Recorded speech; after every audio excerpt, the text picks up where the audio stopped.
안녕하십니까. 신천식의 이슈 토론입니다. 요즘 정치판 시끄럽습니다. 정치는 어떻게 해야 되고 정치가 어떤 역할을 해야 되는지 모든 국민들 관심이 높은데요. 현역 중진 의원으로서 활발한 활동을 하고 계신 이 지역 출신 국회의원 한 분 모시고 이야기 나눠보도록 하겠습니다. 소개 좀 한번 해주시죠. 예, 대전 유성구 출신, 현재 국회 법제사법위원장직을 맡고 있는 이상민 의원입니다. 대전 시민 여러분 반갑습니다. 우리 위원장님은 지역구에서 3선이시잖아요. 예. 뭐 중진 의원으로서 또 제가 많이 부족한데도요. 예. 우리 유성 구민들께서 적극 밀어주셔서 과분하게 3선에도 국회 법사위원장직까지 맡게 돼서 하여튼 그 보답을 하기 위해서 나름 열심히 하려고 하고 있습니다. 시민들이 위원장님께 거는 기대도 상당히 큰 걸로 이렇게 듣고 있는데요. 우선 최근 들어서 나라가 시끄럽죠. 예. 성완종 게이트, 예. 이제 고인이 되신 분의 이름을 따서 이렇게 부르기가 어떻게 보면 좀 적절치 않은 측면은 있습니다만 성완종 게이트 얘기를 안 할 수가 없을 것 같아요. 네네. 그래서 성완종 게이트 무엇이 문제인가, 이 문제에 대해서 한번 말씀을 해주시고.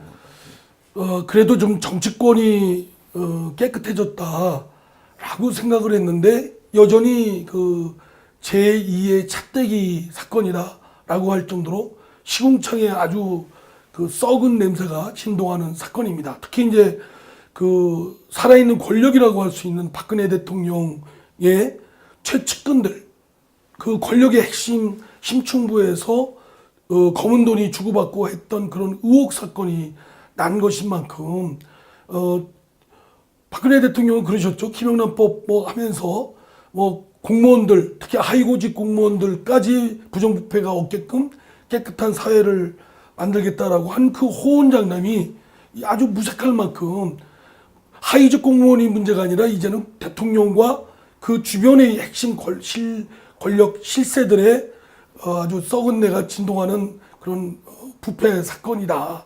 이것이 만약 사실이라고 한다면, 그래서 이에 대한 철저한 진상 규명, 실체적 진실을 발견하고 그에 상당한 책임을 묻는 것을 거치지 않으면 한국 사회는 엄청난 재앙, 도탄에 빠지게 될 위기적 상황이라는 차원에서 엄중한 사건이다라고 생각합니다.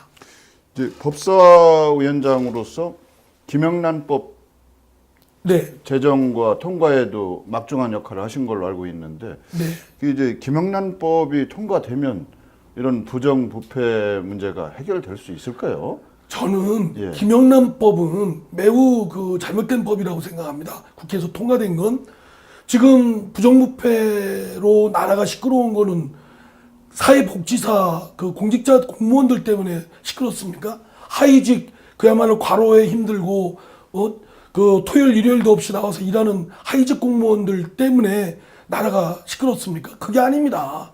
대통령 주변에 있는 권력 핵심들, 그 사람들이 몇 억씩 몇 천만 원씩 주고받고 했다는 의심을 하는 사건이 터져서 시끄러운 것이고요. 또 방산 비리 사건만 봐도 별들의 그런 부정부패 비리 사건들 아닙니까? 그런 고위직들의 그런 비리 사건이 터져서 나라가 시끄러운 거고 국민을 힘들게 하는 겁니다. 또 판검사들, 소위 스폰서 검사, 벤츠 검사, 1억짜리 벤츠를 사랑의 종표라고 생각하는 법원의 판사들, 그런 잘못된 그런 시각과 마인드 때문에 세상이 시끄러운 거라고 저는 생각하고요. 따라서 김영란법이 표적을 삼고 정책 목적으로 삼은 타켓을 삼아야 될 대상은 고위공직자, 저희 같은 국회의원, 장차관, 판검사, 그다음에 판검사에 준하는 상급 이상의 고위직 공무원들을 대상을 해서 그들에 대해서 적절하게 감시하고 만약에 잘못된 행태가 있다면 적발하고 그에 상당한 제재를 가해도 벅차거든요.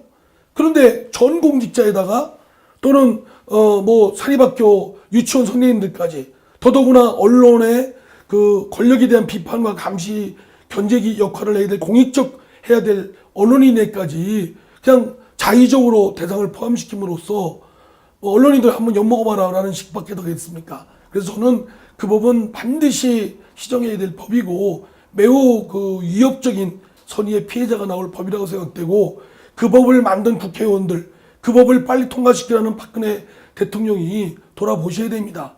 하위공직자들, 언론인들 또는 사립학교 선생님들 때문에 나라가 결단났습니까? 대통령, 또 대통령 주변의 인물들, 다음에 국회의원들, 판검사들, 다음에 별들, 군 별들 이런 고위직들 때문에 세상이 썩은 데가 진동하고 국민들이 걱정하고 그러는 거라고 생각되고요. 거기에 집중을 해야 된다고 생각합니다. 그 김영란법 통과 후에도 이런저런 얘기가 사실은 많았어요. 지금 위원장님 말씀 포함해서 예. 이제 너무 대상이 광범위하다.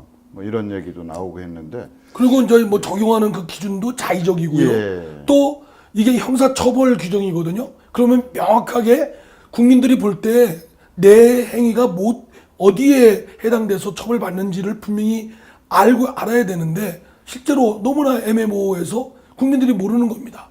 그리고 뭐 그 위임위법의 한계라는 헌법상의 그런 원칙도 백지위임함으로써 명시적으로 위반하고요. 그래서 아주 형편없는 법이고 그 법을 법사위원장으로서 잘 다듬어서 선의의 피해자가 없게끔 만들어야 되는데 여론의 압박에 시달린 양당의 그 지도부가 일단 통과시키자는 그런 거에 의해서 문제투성이 법을 통과시킨 점에 대해서는 저 자신도 책임이 있다고 생각합니다.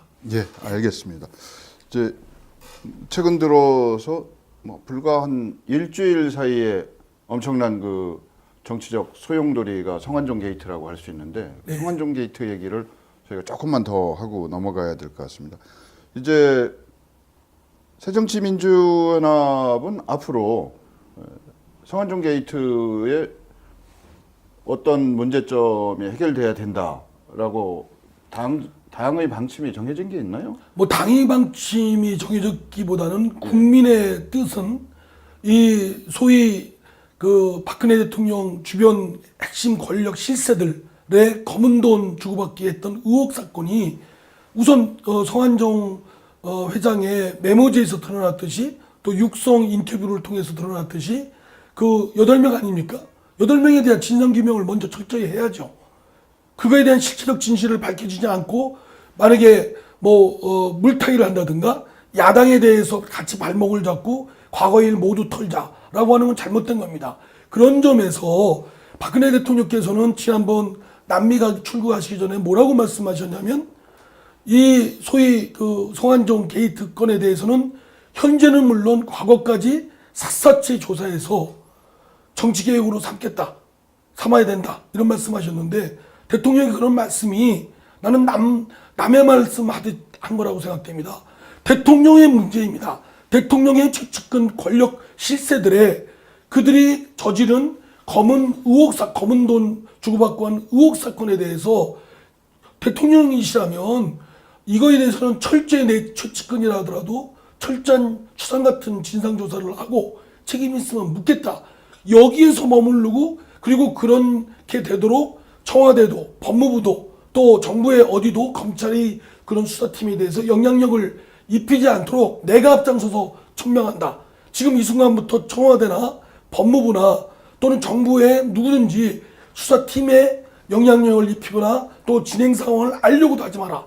그 알려고 하는 그런 사람이나 그런 세력에 대해서도 철퇴를 가겠다. 이렇게 오히려 하셨어야 되는데 거꾸로 현재 드러나는 것뿐만 아니라 과거까지 물고 들어와서 결국 어떻게 하겠다는 겁니까? 결국 그 마음은 말하자면 가이드라인 제시해서 이 문제에 날쌘 각을 세우는 새정치민주연합에 대해서 한번 구린구석이 있나 뒤져봐라. 뭐 이런 뜻 아닙니까? 거기다가 더 나가서 김무성 새누리당 대표는 뭐라고 하냐면 이 사건을 해결하고 정치개혁을 할 사람은 박근혜 대통령밖에 없다. 누가 할 소리를 누가 하는지 모르겠습니다.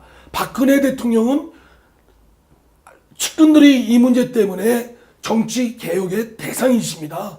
박근혜 대통령이 어떻게 정치개혁의 주체가 될 수 있겠습니까? 그래서 저희 새정치민주연합은 국민의 뜻에 따라서 지금 드러난 8명에 집중해서 최우선적으로 그 검은 돈 의혹 사건에 대한 진상규명을 하고 그에 합당한 책임을 물어야 되고요.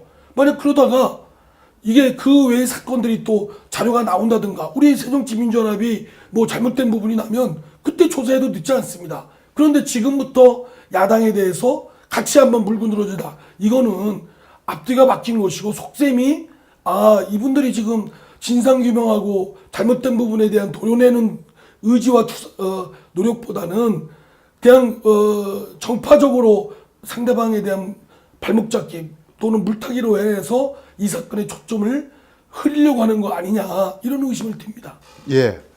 근데 이제 일각에서 언론의 보도를 통해서 뭐 다시 한번 상기하게 됐습니다만 참여정부 때 성완종 회장이 사면을 2번이나 받았다고 하지 않습니까? 예. 이게 이제 사실이고요. 강신성일 씨라고 배우명이 뭐 신성일 씨, 예. 그분도 2번인가 받은 걸로 알고 있습니다. 그분도 새누리당 분이고 또 저 성완종 회장도 자민련 쪽에서 처음에는 첫 번째 요청 받았고 두 번째는 이명박 인수위 쪽에서 인수 받았다는데 결론이 어찌하든 제가 들어보니까 이 특별사면은 이쪽 정치 세력에 해당되는 사람도 또 포함되도록 대상에 포함시키고 또 그러려면 상대쪽 정파 사람도 얘기를 들어서 포함시키고 이렇게 한답니다. 그런데 그런 과정이 일반적인 원칙과 기준, 타당성을 비춰보면 옳지 않은 거죠. 그리고 결론은 노무현 대통령 이름으로 나갔기 때문에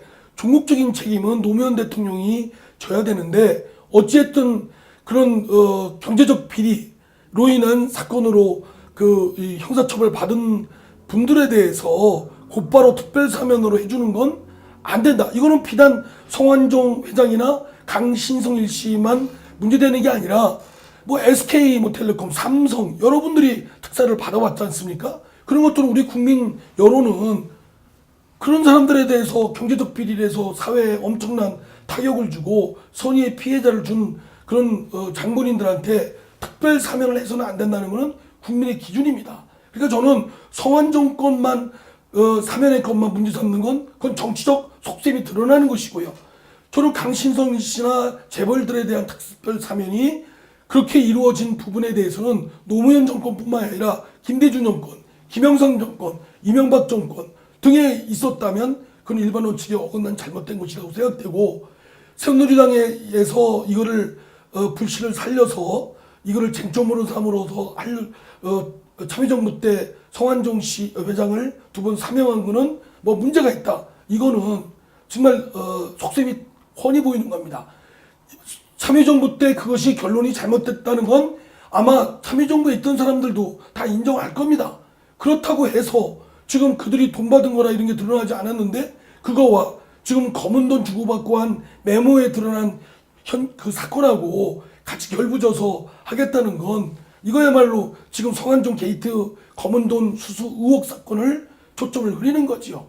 잘못했다고 해서 그거와 그것을 결부짓는 건 그건 말이 안 되지 않습니까? 참 나쁜 사람들이라고 생각합니다. 예, 알겠습니다. 이제 우리 이상민 의원께서 지역구 의원으로서 활동하신 지가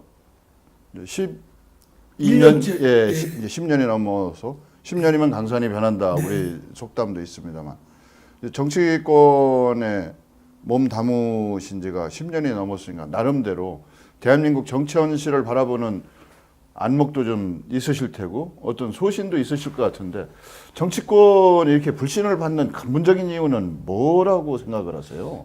흔히들 뭐 새정치라고 하는데요. 그건 신상품 경쟁이라고 생각됩니다. 국민이 원하는 건 신상품으로서의 새정치를 원하는 게 아니고 참정치, 말하자면 정치가 본래 해야 될 역할을 제대로 하지 못함으로써 국민들께서 많은 불만과 불신이 계신 거죠. 제 나름대로 정치의 참정치로서 본래 해야 될 역할을 따져보니까 이렇게 정리를 했습니다. 첫 번째는 민심을 대변하는 또는 자신의 지지 기반이나 이해계층을 대변하는 대변자로서의 역할. 두 번째는 대변자로만 해서는 소리 외치만 있지 해결 능력이 없죠. 두 번째는 해결 능력입니다. 솔루션. 어떤 문제가 있고 부딪히고 여러 이해관계 입장이 부딪히는 거가 있다면 대변만으로 끝나면 그는 하수의 정치일 뿐이라고 생각되고요. 중요한 건 어렵지만 서로 상충하는 입장, 이해관계 또는 여러 가지 가치, 철학의 차이를 어떻게든지 용해시켜서 또는 주고받고 해서라도 해결해내는 해결 기능이라고 생각합니다.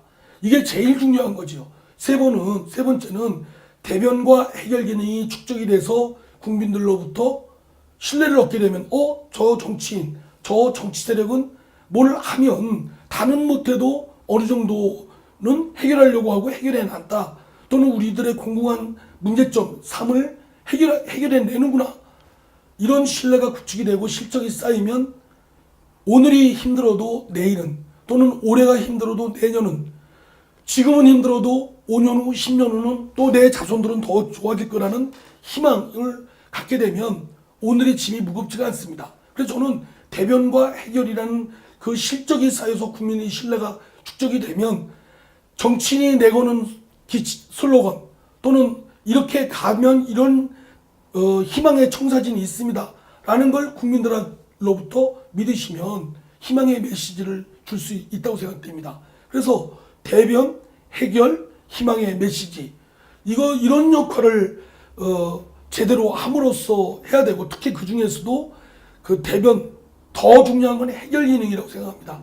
그런데 현실의 정치는 대변도 잘 못하는 경우도 있고 대변은 했는데 그냥 그 소모적인 대변만 했지 해결도 못하는 끝없는 정쟁으로만 가는 그런 것들로부터 국민들께서는 정치인들은 싸우기만 하고 지들 목소리만 높였지 아무런 우리 나의 삶에 내 생활에 주위 생활에 도움을 안 줬다 이런 불신이 깔린 거라고 생각합니다. 그래서 이 정치 불신 정치인에 대한 불만을 해결하는 건 새로운 신상품의 개발로서의 새로운 아이디어 정치 제도나 뭐 이런 걸 하는 게 아니고 지금 정치로서 갖고 있는 본래의 역할을 세 가지를 제대로 하나라도 해나가는 것이 차근차근 해나가는 것이 저는 국민으로부터 신뢰를 얻고 국민의 불만을 좀 덜어드리는 거라고 생각합니다. 예, 사실 중요한 말씀을 해주셨는데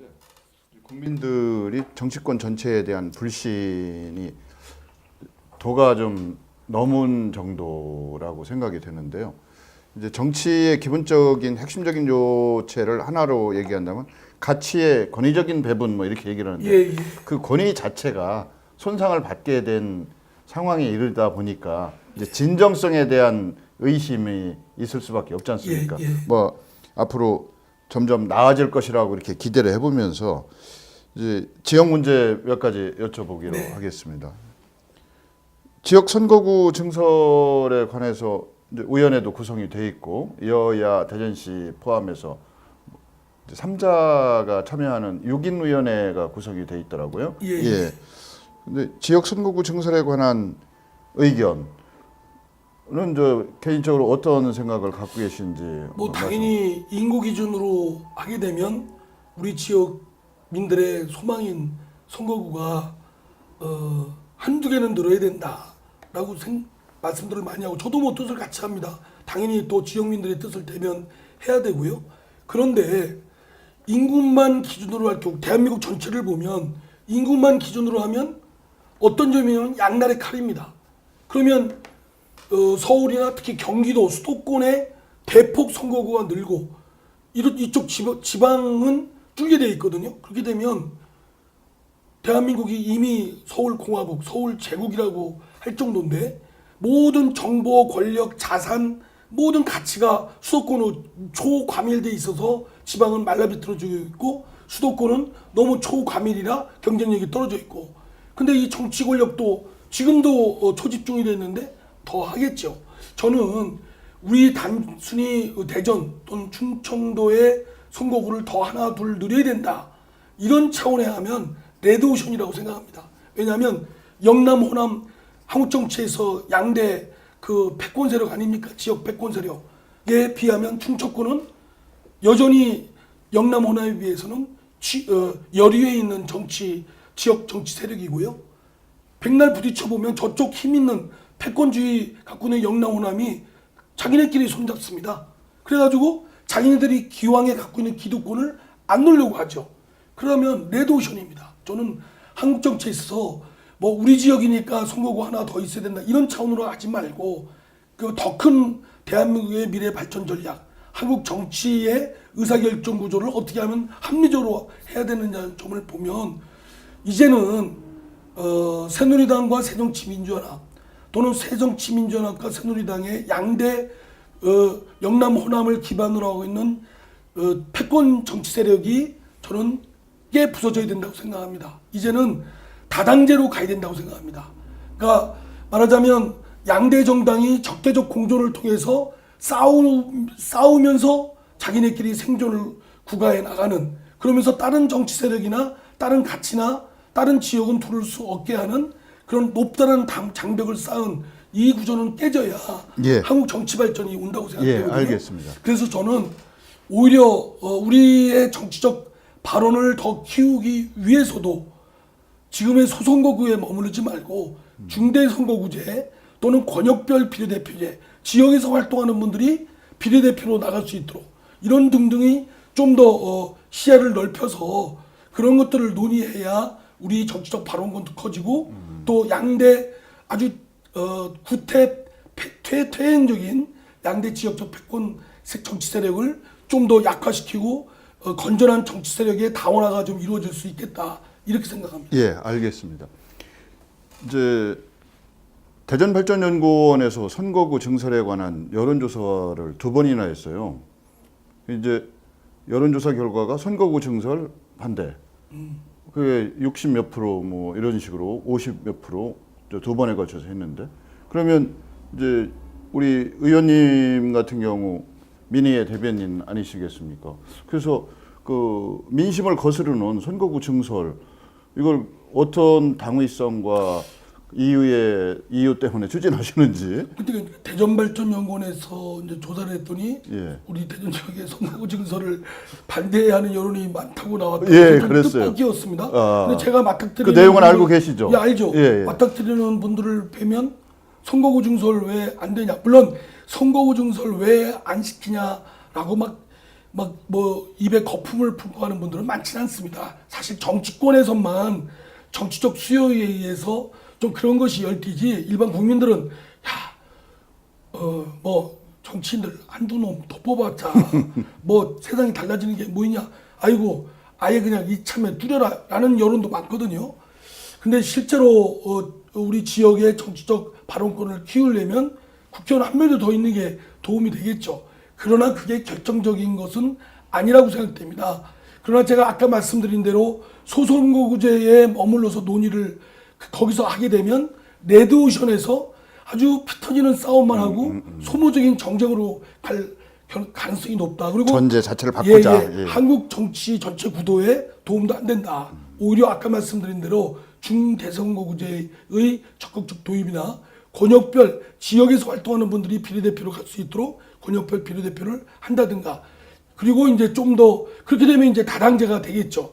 그러면 양대 정당이 자기네끼리 말하면서 야합해서 좌지우지하는 일은 있을 수가 없습니다. 오히려 다당제로 가게 되면 타협과 협상 이런 걸 통해서 자기 혼자 좌지우지할 수 없으니까 말하자면 막 어거지를 쓰거나 또는 일방적으로 끌고 가거나 이런 게 있을 수가 없죠. 예, 알겠습니다. 이제 같이 맞물리는 얘기인데, 국회의원 정수 증원에 관한 얘기가 심상정 대표인가도 대표연설에서 밝혔고 심심찮게 나오고 있더라고요, 최근 들어서. 예. 우리 이상민 의원님 소신은 어떠세요? 저는 솔직히 국회의원의 지금 숫자가 적절하냐 아니냐는 뭐 보는 시각에 따라 다르고 전문가들한테 여쭤봤더니 여러 견해가 있습니다. 문제는 국민 여론이 용납지 않을 겁니다. 그러니까 국민께서 지금 완강하게 반대하는 걸 우리 정치인들이 뜬금없이 툭툭 던지는 건 시간 아까운 짓이라고 봅니다. 저는 그거 뭐 거기 국회의원을 더 늘려야 된다는 것은 급한 일이 아니라고 봅니다. 정치의 신뢰를 쌓고 정치인들이 제 역할을 하고 그것이 나한테 국민들께 보시기에 나한테 이익이구나. 야 국회의원 더 뽑아라. 이런 소리가 국회의원 저 국민들로부터 나와야 이게 가능한 일이지. 국민들은 지금 국회의원들에 대해서 저런 놈들 가능하면 더 세금만 축내는 놈들이다라고 생각을 하고 줄여라라는 목소리도 강한데 그 뭐 느리라 얘기하는 건 매우 시부적절한 얘기입니다. 예.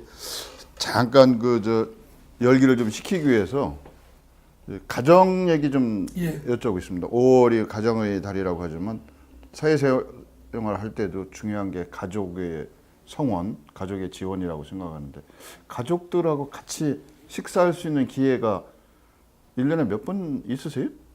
몇 번 정도 되세요? 어쩌다가 집에서 밥 먹을 때도 따로따로 밥 먹어요.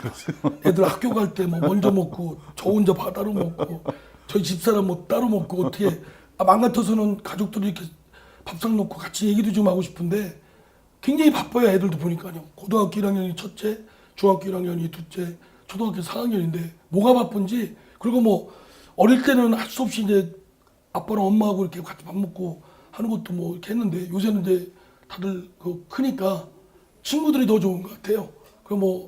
그래서 또 저희 어머님하고도 제가 변호사 국회의원 되기 전에는 이렇게 여행도 1박 2일로도 가고 식사도 좀 하고 그랬었거든요. 근데 지금은 거의 못합니다. 뭐 이제 이게 국회의원 연수가 좀 이렇게 될수록 거의 좀 못해서 이게 분명히 제가 후회할 일이라고 생각해요. 나중에 가면 다 뭐 애들하고 어쩌면 그 시간은 머무르는 시간이 아니라 다시는 돌아오지 않는 시간들인데 어쩌면 가족들하고 어울리는 그런 잔재미도 좀 해야 되는데 꼭 뭐 미친놈처럼 이렇게 막 예, 뭐 그렇게 하니까 예. 생각을 하고 계시면 이제 그런 기회도 만들어지겠죠. 예. 근데 이제 한 가지만 더 여쭤보겠습니다. 이제 자녀가 셋이라고 말씀하셨는데 아들 둘 딸 하나. 예, 그 아이들 고등학생이 가장 원하는 일 뭐 이런 거에 대해서 얘기 좀 들어보신 적은 있으세요? 서로 대화를 하신다든지. 잘 얘기를 저한테 제가 뭐 물어보고 어쩌다가 이제 이렇게 저 집에 있게 되면 물어보고 그러거든요. 야, 너는 뭐가 되고 싶냐?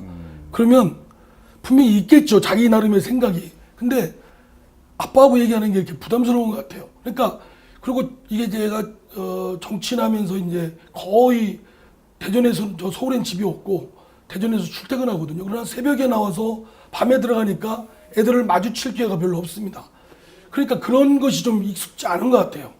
저도 애들하고 말하고 싶은데 그런 테크닉이나 이런 게 분위기가 애들도 굉장히 낯설어해요. 그러니까 사실은 그런 얘기를 별로 나눠보지는 못했습니다. 예, 알겠습니다.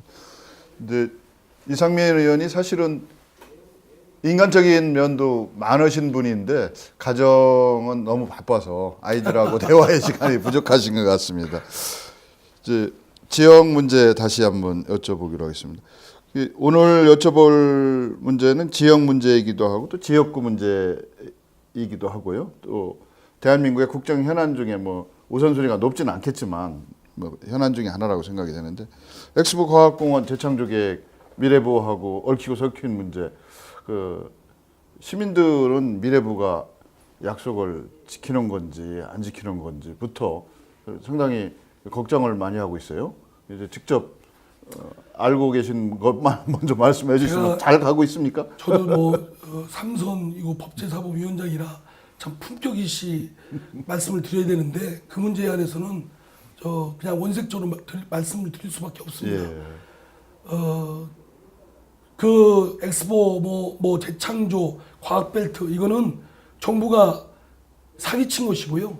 그 사기친 것 중에 아주 콩할 만한 것조차 약속을 안 지키고 있는 겁니다. 그러니까 사기와 약속 불이행 그거를 대한민국 정부가 박근혜 정부가 하는 것이고요. 저는 그래서 안 된다고 생각합니다.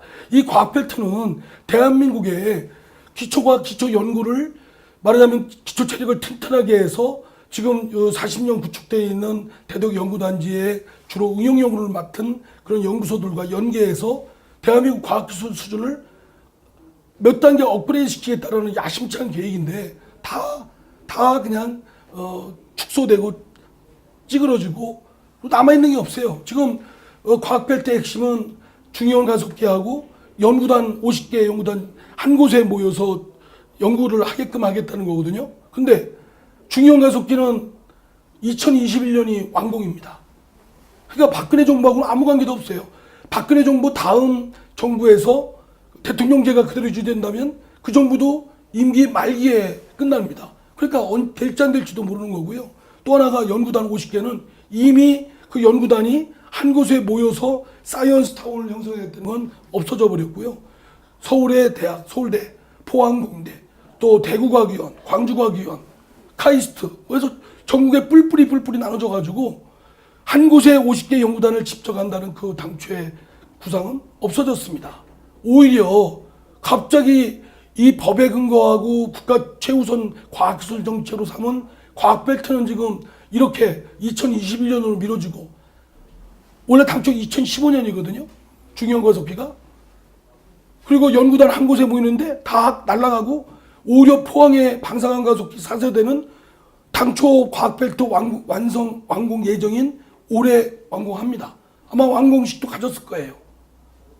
정말 이리고 나서 뭐 500만 원 그거 반발이 있으니까 이제 무마하려고 500억. 500억을 사이언스 뭐 컴플렉스인가 뭐 이름도 복잡합니다.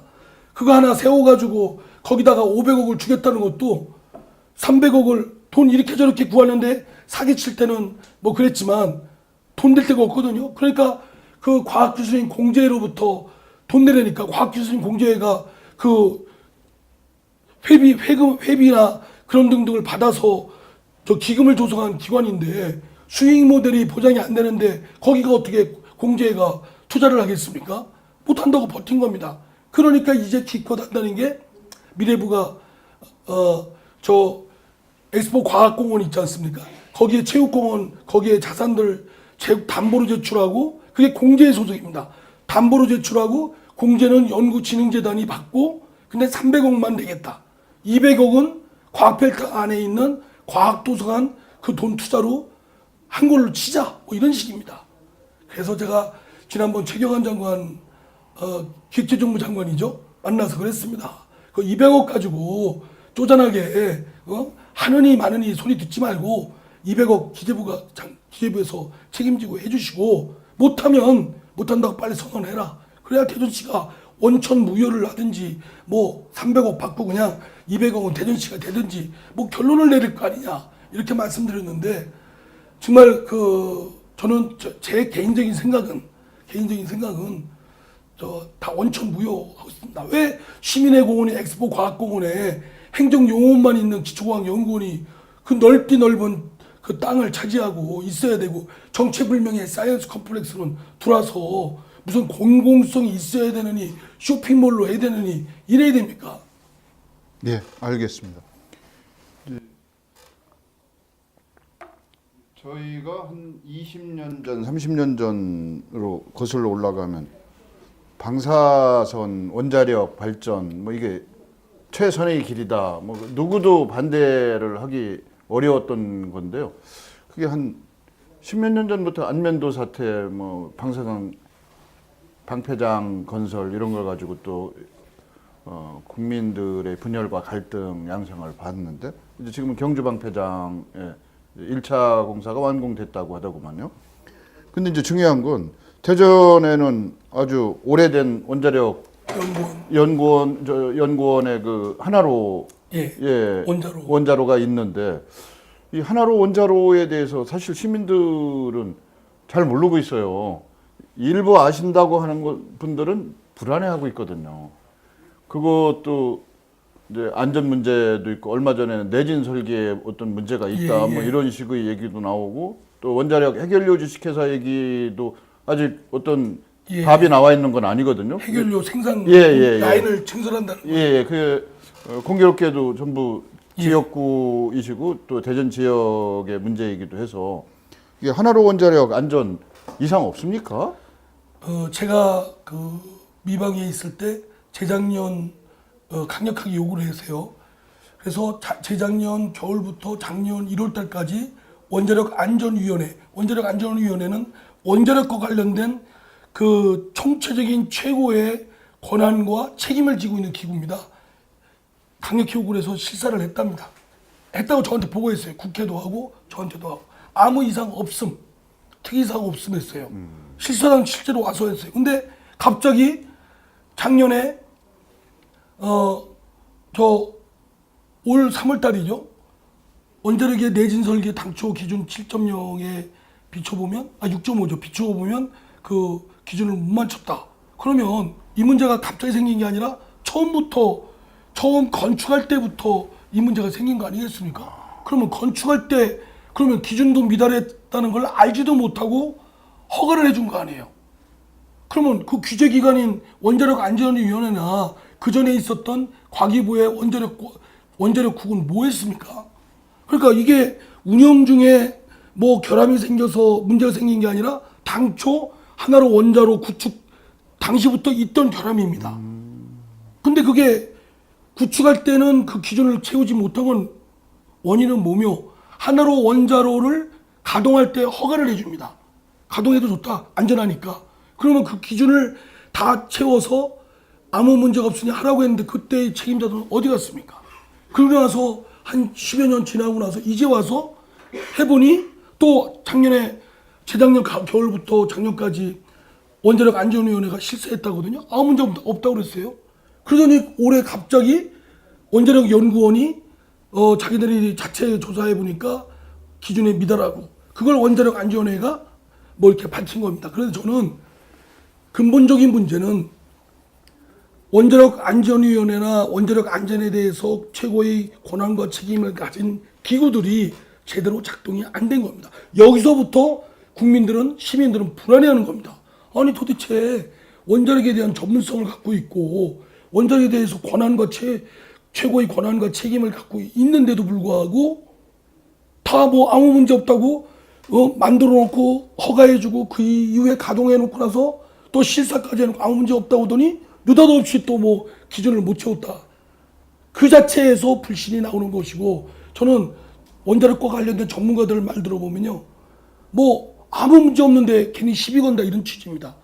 그러면 그 원인을 단초를 제공한 당초에 원자력 안전과 관련된 규제 기구들을 거기에 일을 맡아서 했던 사람들은 뭐 했냐 이겁니다. 그런데 이 원자력 안전위원회는 말로만 지난번 2011년 후쿠시마 사고가 3월 달에 났지 않습니까? 2011년 5월 달에 전 원자력 발전소를 포함해서 여기 있는 원자력 연구원까지 점검하라는 지침을 내립니다. 말로만. 근데 그 지침 2011년 5월 달에 나고 그로부터 2년 후에 약 2년 후에 원자력 연구원이 자체 예산을 막 어디서 조달해가지고 9억 가지고 검사를 했답니다. 2년. 원자력 연구원은 연구하는 곳입니다. 예산도 다 연구원들이 어쩌면 앵벌이처럼 여기저기 가서 따와서 연구비밖에 없는 데다가 미래창조과학부나 또는 원자력안전위원회가 아무런 대책이나 예산 뒷받침 없이 그리고 그 사람들이 규제 권한을 갖고 있던 게 자기들 책임인데도 남일 하듯이 하는 겁니다. 거기에 저는 불신의 근본적인 원인이 있다고 생각되고요. 괜한 원자력 연구원만 무슨 죄진 것처럼 몰아버리는 그건 잘못된 겁니다. 그거는 하나로 원자로 당초에 그걸 가동하도록 허가한 당초 과학기술부 원자력국이나 지금의 원안위는 뭡니까 그러면 그 사람들 책임져야 되는데 책임 안 지고 묵묵부답 외면하고 있습니다. 예산도 안 되고요. 그래서 원자력연구원에 제가 방문해서 원장님을 찾아뵙고 말씀드렸더니 보강조치하려면 기준에 맞는 그 보강조치를 하려면 한 60억이 필요합니다. 근데 여기저기 운영비, 연구비를 짜내서 원자력이 아무리 해도 30억을 밖에 못 되고 30억이 외부에서 주지 않으면 할 수가 없답니다. 근데 미래창조과학부나 원안위는 나몰라라 합니다. 기재부도 그렇고. 그것도 이제 제가 지난번 최경환 장관을 만나서 이거 30억 없어서 보강조치 못하면 대전 시민들 다 불안에 떨고 원자력에 대한 불신이 더욱 심화될 것이다. 요청을 했는데 지금 기다리고 있는 중입니다. 원자력 문제는 정말 심각하게 저희가 고민하고 대처를 해야 되는데 의원님 말씀을 듣고 나니까 불안이 더 커지네요. 그러니까요. 믿을 데가 없네요. 그러니까 원자력 그거에 대책도 대한 없고. 그렇죠. 그거 허가 운영에 대한 규제 권한을 갖고 있는 과기부, 지금의 미래창조과학부, 원자력 안전위원회가 하는 건 아무것도 없습니다. 나몰라라하고 외면하고 있어요. 그리고 말로만 점검해 돈도 안 대주고 그 연구소가 그 원자력 연구원이 어떻게 자금도 없이 저 점검을 그래서 2년 만에 했습니다. 9억을 구하기 어려워서. 지금 그 원자력 연구원 안에 방사성 폐기물이 보관이 많이 돼 있는 중저준위 거라고요. 폐기물도 상당량이 예. 전국에 지금 정주방패장으로 가기 전에 수북히 쌓아놓고 있죠. 그 엄청난 대전 시민들이 몰라서도 그렇겠지만 마음이 너무 좋은 거 아닙니까? 정부를 신뢰하다 보니까 그런 것 같은데. 참 어쩌면 선한 대전 예. 시민이고요. 경주 같은 데는 몇 천억 지원이라도 받고 하지 않습니까? 그래서 그거를 이제 그런 법을 또 제가 발의도 하고 그랬는데 결국은 기재부나 관련된 산자부가 돈 들어가는 거는 외면합니다. 모른 척하고 그냥 뭉개고 버티는 겁니다. 그러면 우리는 이제 목소리만 높여서 얘기하는데 집행기구를 갖고 있는 정부가 꼼짝없이 외면만 하니 참 딱합니다. 참. 그 대전 시민들은 상당히 불안해하고 있고요. 특히 원자력 안전에 대한 얘기가 나올 때마다 그 인접해서 반경 한 4, 5km 안에 공동주택 단지가 밀집돼 있지 않습니까? 그렇습니다. 관평도 예, 바로 예. 그러니까 거또 그 중간에는 또 주유소도 아니 가스 충전소 예, 가스 충전소도 있죠. 예, 예. 주유소도 그러니까 있고 나는 있고. 그거를 허가내 준 썼을 때 누가 허가를 이렇게 함부로 내줬는지 그게 위험하지 않다고 하니까 그렇게 된 거죠. 위험하다고 허가를 안 냈으면 또 다른 그렇죠. 문제가 불거질까봐 예, 그런 것 예. 같은데요. 아, 이게 참 걱정이 많이 되네요. 이제 대전시의 주요 현안, 의원님이 꼽고 계시는 주요 현안을 든다면 어떤 현안이 지금 있을까요? 당장 오랫동안 우리 대전 사회에 지역 사회에 묵어 있는 숙제들이 있죠. 도시철도 2호선. 예. 예.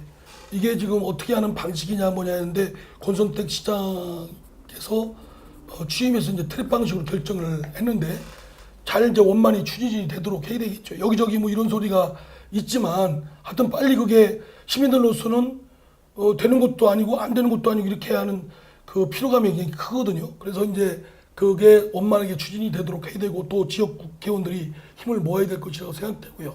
또 유성에 우리 지금 두 축이 있는데요.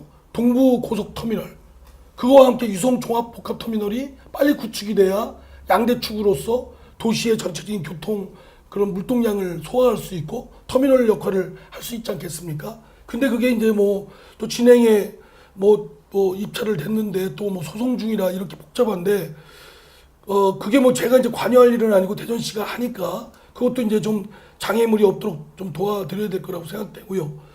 뭐 그 외에도 뭐 우리 대전시의 원도심 뭐 또는 동구나 중구, 대덕구의 발전이 서구나 유성구에 비해서는 현격하게 차이가 많이 나지 않습니까? 이 발전의 격차를 빨리 좁히는 것 그리고 여러 가지 대전 시민으로서 누리는 것을 같이 균일하게 누리도록 해야 된다는 점이 아마 각 지역의 이제 주민들께서의 그런 여망일 겁니다. 저는 여기에 덧붙여서 하나 중요한 행사가 올 10월 달에 있습니다. 세계과학 정상회의입니다. 물론 이 사업의 주체는 미래창조과학부입니다. 그러니까 중앙정부가 하는 것이죠.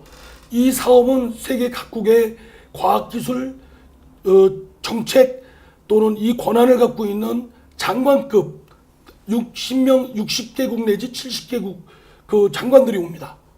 그러니까 우리 대전에 한번 10개국의 장관들 온 적이 있습니까? 한 번도 없었잖아요. 70개국의 장관급 인물들이 오고 메머드급 예, 행사구만요. 노벨상 수상자들 또 노벨상을 받을 만한 과학기술계의 아주 큰 리더들이 오시고 또 또는 MS나 여러 가지 산업계 과학기술과 관련된 또 정보통신과 관련된 산업계 분들도 대거 몰려오시고 그게 10월 달에 올 10월 달 4박 5일로 이루어지거든요. 이거는 굉장히 중요한 겁니다. 우리가 가서 대전을 홍보하고 대전에 있는 우리 대덕 과학기술 연구소들이 그 장관들한테 홍보 만나주기 쉽지 않지 않습니까? 만나기 어려운 장관들이 제발로 70개국의 장관들이 몰려오거든요. 또 OECD 사무총장, 대통령급의 분이 오십니다. 그래서 저는 외국 정상 이렇게 중요한 인물들이 몰려오는 이 대전 세계과학 정상회의에 그 전에 로마 보고서가 있었죠. 로마 선언. 예. 환경의 문제에 있어서는 그 로마 선언 이후 하나의 기점이 돼서 상당 기간 동안 리더십을 발휘했었던 예, 것처럼 인용이 됐었죠. 예. 그때 10월 달에 세계 과학 정상회의에서 대전 선언이 나왔으면 좋겠습니다. 과학 기술의 면과 밝은 면과 어두운 면을 같이 조망하면서 인류의 후생에 도움되는 자연 생태계에 도움되는 과학 기술. 그러나 그것이 오남용되는 어두운 구석을 일정 부분 윤리와 철학적으로 제어하는 그런 대전 선언이 나오면 저는 이것이 비단 우리 대전의 대전에만 아니라 대전이라는 이름만이 붙은 그 브랜드가 세계 방방곡곡에 퍼지지 않겠습니까? 더더구나 연구소들도 자신들의 연구소를 홍보하고 그럼으로써 세계 각국의 과학기술 큰 리더십과 네트워크를 구축할 수 있는 그럼으로써 대전 알리고 대전에 있는 과학기술 알리고 대한민국 알리는 그리고 이제 대전 지역에 여러 가지 좋은 그것이 성공하면 이제 그런 큰 행사를 치를 수 있는 역량과 조건을 갖췄기 때문에 앞으로 그런 것들을 많이 유치할 수 있는 기회가 오겠죠.